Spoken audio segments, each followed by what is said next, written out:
In this video we will look at how to make low poly tree generator with geometry nodes. So without wasting time, let's start. First, add an object to start working and add a new geometry node to it. First, to make the base structure, add a curve line and adjust the size by changing the z-axis of the endpoint. Add a resample curve after the curve line.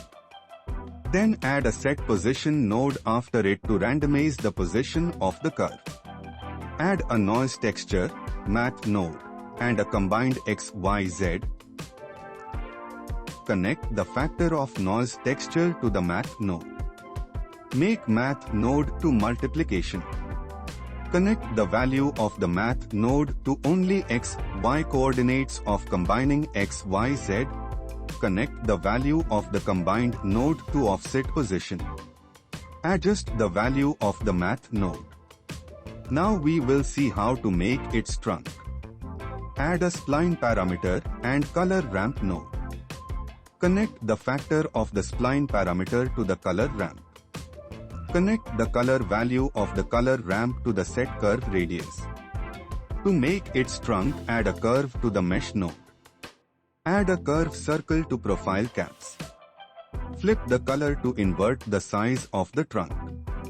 Adjust the color ramp and the length of the curve line to adjust the length of the trunk. Adjust the radius of the curve circle to control the thickness of the trunk. Now, we will look at how to add leaves to the trunk. First, I will make some space.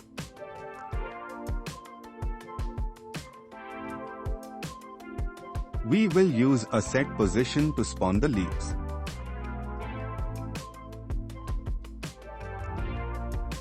First, we will resample the curve from the set position node. To spawn leaves, add an instance on point after resample curve.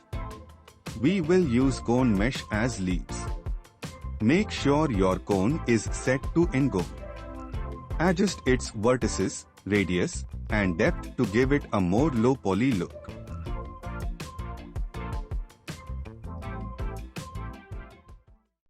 Now, we will look at adjusting the spawning of leaves.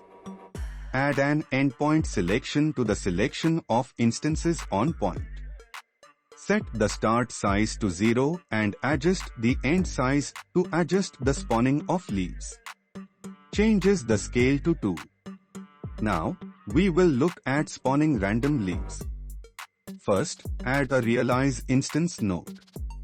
Then add a set position and Musgrave texture node. Connect the height of Musgrave to offset. Add a math node in between. Make it multiply node. Change Musgrave to 4D and play with its values. Now, we have made the tree. Play and test it out its value and apply materials. Thanks for watching the video. If you want to know more about how to make a procedurally spawned landscape, click on this video. Consider subscribing if you liked the video.